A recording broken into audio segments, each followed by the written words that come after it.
It's albums like these that really make me appreciate all that the band has done before this.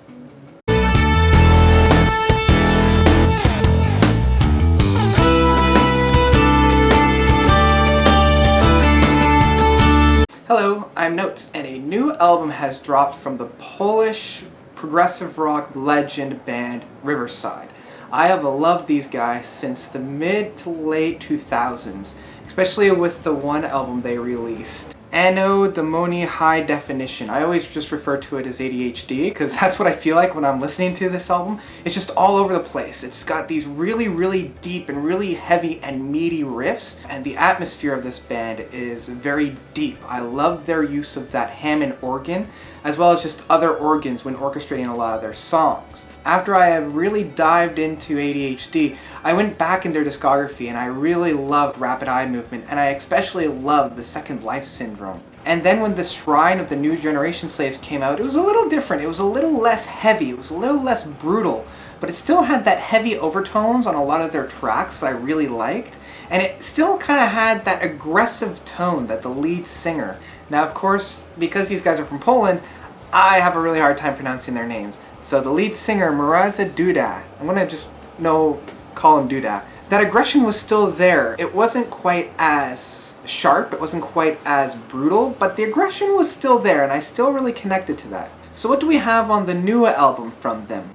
Love, Fear, and the Time Machine. Well, first off, when I first saw the album cover, it reminded me of Devin Townsend's Sky Blue, mixed with Echo Lynn's latest release, I Heard You Listening. It's got that pastel kind of watercolor feel to it with, that innocence of the child looking on from that Devin Townsend album that he released last year.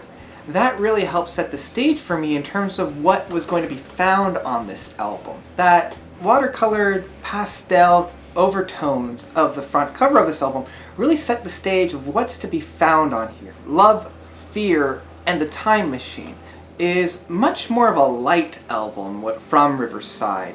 It's much more atmospheric at times, a lot of those meaty hooks, a lot of that brutality that we saw on Rapid Eye Movement, on Second Life Syndrome, and even on ADHD, those are gone. All of that is gone from this album, and what's replaced is more of a light atmosphere. And this is especially found on The Caterpillar on the Barbed Wire and Afloat. It's not quite as brutal as the past few albums have been from Riverside. It's a little bit of a shame because I really loved how Riverside was able to balance that brutality without being sharp, without being right in your face, just chaos of noise all the time. They had that, but they were also able to really be ordered and really structured. But they've removed that brutal overtone for this album. And what we're left with is, it's a very interesting new approach to music that the band has given us. Now still, they have a lot of that signature Riverside tastes and flavors going on this album, especially in how this album is structured in terms of the tracks. It opens with Lost, and it closes with Found, very much like the before and after on the Second Life Syndrome, where they open up the album with After and close it with Before. So a lot of those little nods to their old style, or at least the roots of what makes Riverside Riverside, is still there. And the vocals from Duda are still on there. His presence are still known, but it's a much more cleaner approach. It's not quite as brutal. All of that guttural bass emotion isn't quite there. And what is left is more of a reflection. It's more of a synthesis of what has come. And that plays really well with the concept of that time machine aspect, with that love, fear, and the time machine. So that was a really good concept, and I really like that. Now, even though this new approach is much more light and is much more airy in style, there's still a few moments on this album that are pretty brutal. The one that comes to my mind very obviously is Disregard Your Fear.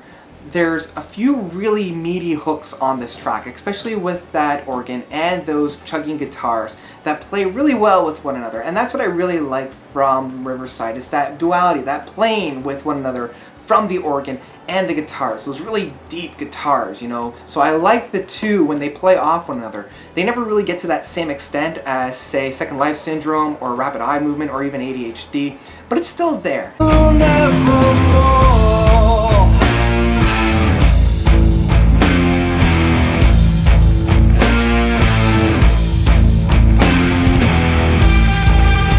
And getting back to the one song with the caterpillar and the barbed wire, I know I had mentioned that that was one of the softer tunes, and honestly it's also one of my favorite tracks from this album.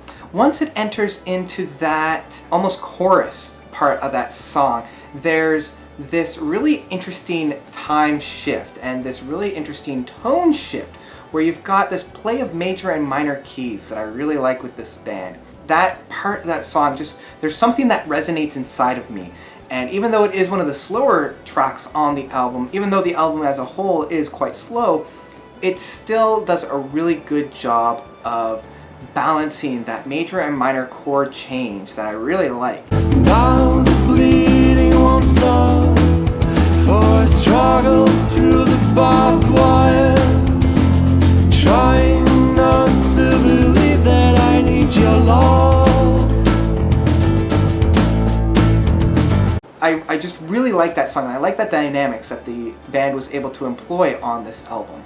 So the opening of the album is strong enough. You've got The Lost, or Why Should I Be Frightened by a Hat, which is interesting enough. It almost reminds me of like Doctor Who, Why Should I Be Frightened of a Fez? And then it goes right into Under the Pillow. I like that new approach, that new lens that they're looking through on this. And they still are able to kind of keep that Riverside identity alive on these two tracks. It's only when they go into #Addicted that I feel like they're starting to waver a little bit. They're not quite sure what they want to do with this new approach to music.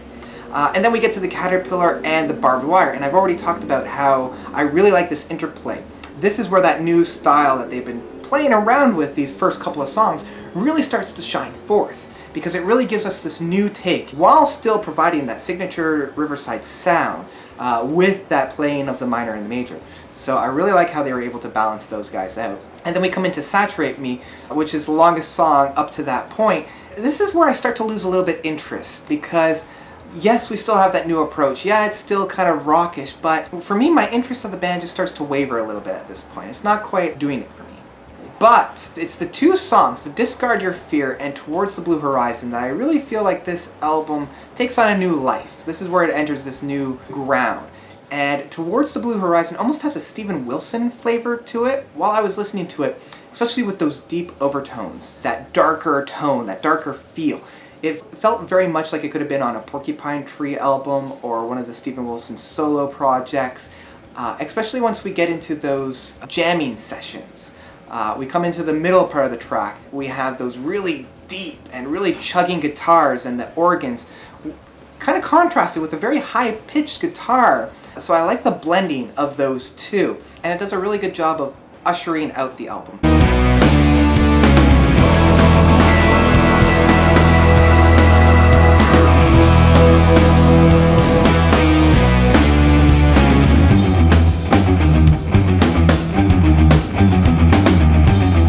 The only problem is we still have two tracks to go, and they both feel like closing tracks, and I'm never a big fan when artists do this. I feel like Towards the Blue Horizon did a very good job of closing it. We only really needed the one song of either Time Travelers or Found. Now, in terms of the concept of the album, these two songs work, but in terms of the overall enjoyment of the album, it is a little bit of a drawback. So overall, the album as a whole left me wanting more. It left me wanting more of either a very heavy sound or of a more airy and a more atmospheric sound. It felt like they were trying to balance the two and walk that tightrope.